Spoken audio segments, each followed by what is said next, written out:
Governor, earlier this week you mentioned that you would be announcing a new incentive program to get people vaccinated for COVID-19. What can you tell us about that program? What is it going to entail? Yeah, I really can't tell you anything yet. We're talking with some experts last night on the phone, and trying to do something that will incentivize people to get vaccinated. We're doing pretty well in Ohio. We have 59% of those 18 years of age and older are now vaccinated. We really need to get to 70%. That's about another 1.1 million people. So that's really what the goal should be. It's the goal in every state, I guess. And if we can do that, we're going to save an awful lot of lives. The reality is we're starting to see the hospitalizations slowly creep up. We're seeing the cases go up. And there's a direct relationship between the communities that are the most under-vaccinated and where we're seeing the rise in cases. If you look at those counties, the counties, for example, Lawrence County, Adams County, these are counties that have a very low vaccination rate, and we're seeing the biggest increase in the number of cases. The positivity number that was really down below 1 is now over 2. So that has doubled. So it's concerning. And if you're vaccinated, you're very, very, very safe.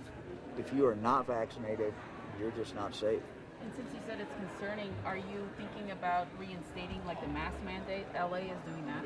No, I'm not. But there's one way out of this.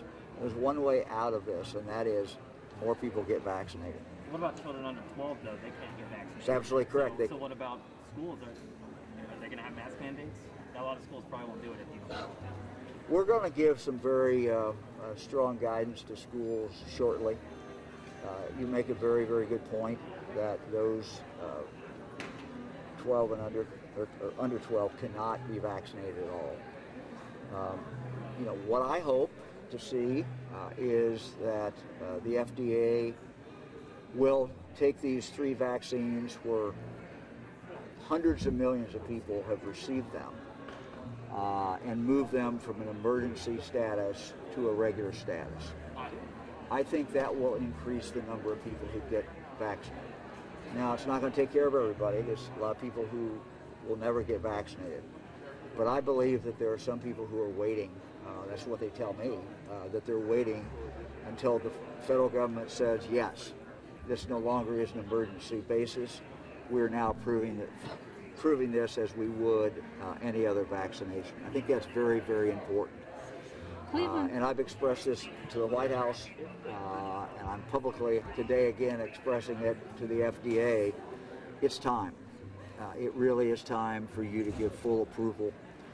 We have lives at stake, and we cannot wait any longer. Do you have any insight on when emergency use might be available for kids 12 and under? Have you talked about that? No. We are very, anxious to see that happen, but I don't know. I just don't know that. We would hope it would be in the fall. We would certainly hope it would be in the fall, and the sooner the better. This is a vaccine that has been utilized by hundreds of millions of people, and there's a lot of experience now with its use. Okay, Cleveland State is saying that they're going to require their students to have vaccines before they start in the fall. Some other universities are saying the same thing. The bill doesn't take effect for 90 days, so what about that? I mean, they can do that, right? Absolutely. And should they do it? They should make their own decision. They have every right to do that. Okay. Is that one reason you're comfortable signing that bill? Well, I believe that the federal government will, in the near future, go from calling it emergency and making it regular. I think that's, it's very, very important that happen. I'm optimistic. I think it's going to happen. I can't tell you when. Governor, you and I have discussed how the Delta variant is spreading, obviously, around the state. Given that, Why wait to announce the next incentive program, and when will it be announced exactly? Look, we're trying to get it right, and we're trying to figure out, what will incentivize people.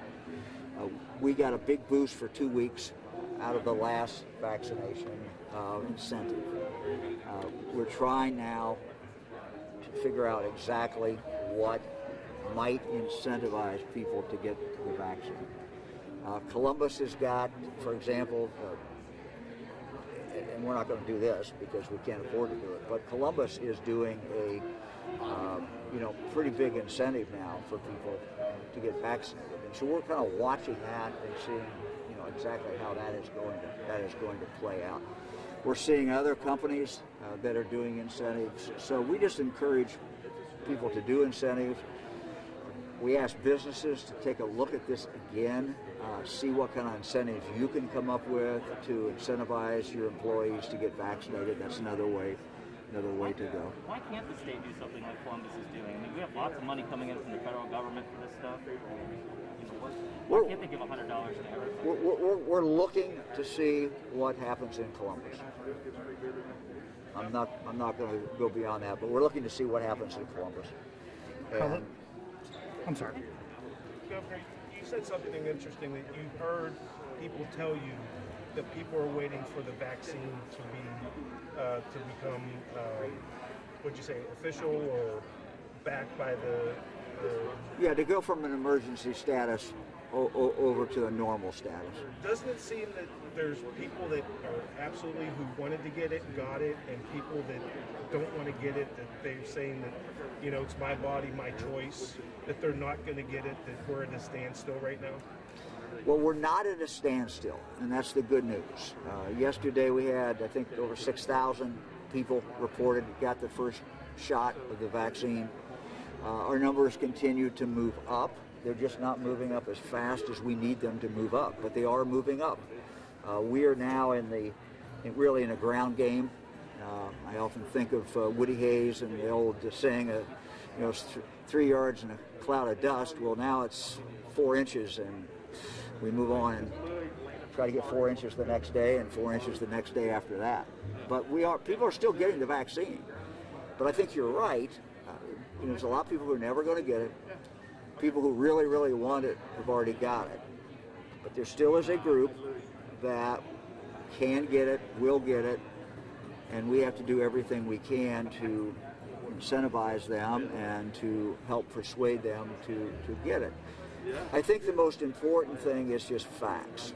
And I would again repeat today what I've said, and that is if anyone is having a concern about whether they want to get it or should get it or not, please talk to your own doctor. Talk to your own doctor and see what your doctor recommends. Every doctor I have talked to says you weigh these things out. The risk of not having the vaccine and getting the virus is much, much, much greater than any kind of bad results that you might have by getting the vaccine. The facts are just overwhelming. I looked this morning at the number of people who have been hospitalized since January. And I looked at the number of people who have died since January of COVID. If you look at the people who have died and the people who have gone to hospitals, better than 99% of those were not vaccinated. People who are dying in Ohio today from COVID are by and large not vaccinated. And if you are in Ohio today and you are not vaccinated, you are running a very significant risk. And the risk is that this Delta variant is out there. It is fast becoming the dominant variant in the state of Ohio.